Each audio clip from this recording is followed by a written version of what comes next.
de votre fidélité à la deuxième chaîne de télévision nationale sénégalaise, la RTS2.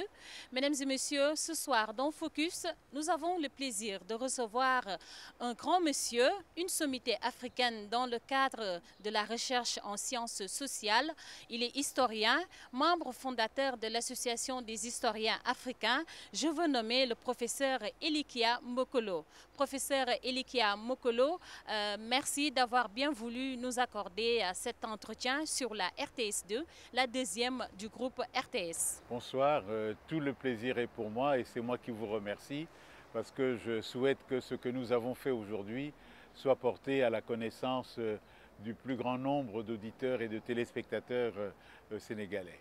Alors, vous êtes à Dakar pour participer à un colloque organisé par l'université Cheikh Anta Diop et ça porte sur la Première Guerre mondiale et ça a été une occasion saisie par le CODESRIA, le Conseil pour le développement de la recherche en sciences sociales en Afrique, pour vous honorer, vous fêter, vous célébrer, mais surtout vous rendre hommage pour le combat que vous menez depuis des décennies pour qu'on puisse avoir une histoire de l'Afrique rédigée par ses propres fils.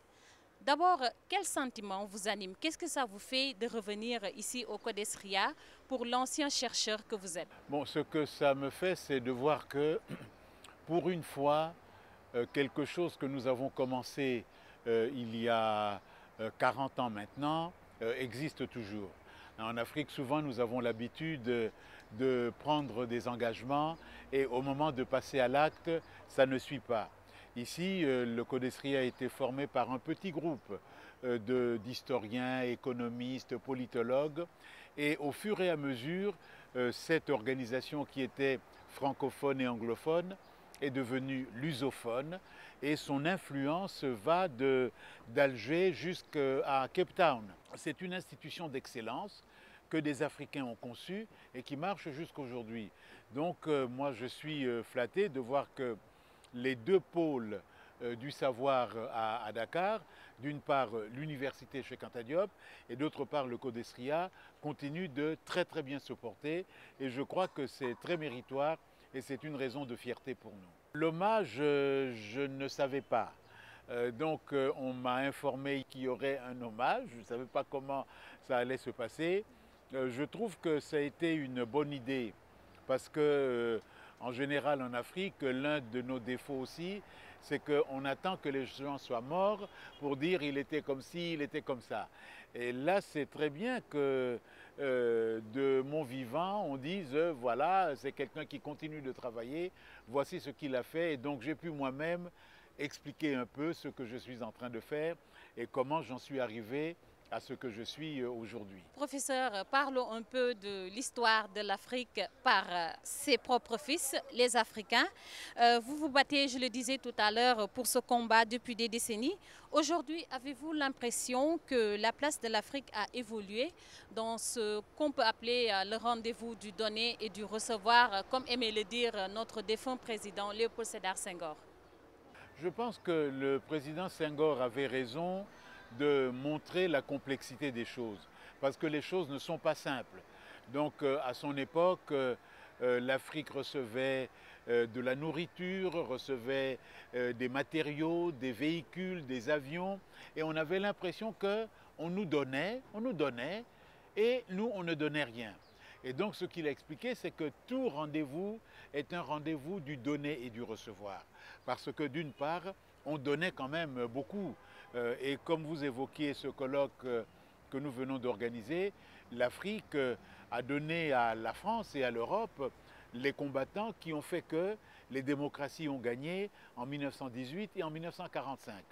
L'intelligence africaine aujourd'hui est en grande partie dans les pays du Nord. Et donc le monde est devenu beaucoup plus complexe. Et les gens voient que l'Afrique donne beaucoup. Parce qu'aujourd'hui, tout le monde dit que beaucoup de nos pays ont des taux de croissance à 2 chiffres, donc au-dessus de 10, alors que beaucoup de pays européens ont des taux de croissance de 3%, 2%. Donc je crois que plus nous allons avancer, plus l'Afrique continuera à donner au monde, et peut-être moins elle va recevoir parce qu'elle-même va produire aussi ce dont elle a besoin. Au vu de l'évolution de l'implantation de plus en plus prononcée des multinationales en Afrique, est-ce que nous pouvons, sans risque de nous tromper, dire que l'histoire vous a donné raison? Et là, je fais référence à votre ouvrage que vous avez publié en 1985, L'Afrique au XXe siècle, un continent convoité. Oui, je ne savais pas que les choses évolueraient de cette manière, mais c'est vrai que l'histoire m'a donné raison parce que d'une part, on se rend compte que les pays anciennement développés, industrialisés, sont en train de reculer tout doucement et que donc nous avons les pays qu'on appelle émergents. La Chine, l'Inde, le Brésil, la Russie. Et qu'est-ce qu'on voit? C'est que ces pays se disent il y a un grand continent entouré de deux océans immenses, l'Atlantique et l'océan Indien. Dans ce grand continent, il y a des choses à prendre et nous sommes encore plus convoités que nous n'étions en 1960. La Chine, on voit, elle est partout, elle veut des vivres, elle veut des matières premières. Le Brésil veut aussi, le pétrole notamment est un enjeu important. Les Indiens viennent également dans plusieurs de nos pays. Donc en effet, l'Afrique est le continent convoité. À nous maintenant, comme le disait le président Senghor, de savoir que si nous recevons, nous devons donner. Et si nous donnons, nous devons également recevoir. Donc le jeu dans ces convoitises, c'est aux Africains de dire je veux ou je ne veux pas. Je rappelle que vous suivez Focus et ce soir, nous avons le plaisir de recevoir l'historien, le professeur Elikia Mokolo, qui est enseignant et chercheur de nationalité congolaise. Mais si vous voulez, professeur, nous pouvons aussi dire de nationalité africaine pour parler un peu du panafricanisme. Oui, moi je suis né au Congo, évidemment. J'ai les papiers congolais, mais en même temps, je me considère comme pleinement africain. Donc, tout ce qui se passe sur notre continent nous interpelle, m'interpelle moi personnellement.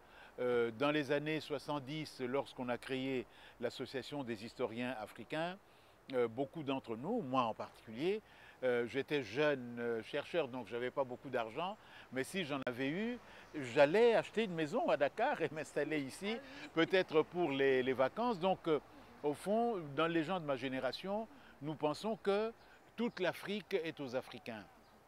Et que donc, là où il se passe de bonnes choses, il faut aller contribuer. Et je crois que le Sénégal est un pays exemplaire à beaucoup de points de vue. Le point de vue intellectuel, le point de vue culturel, le point de vue social.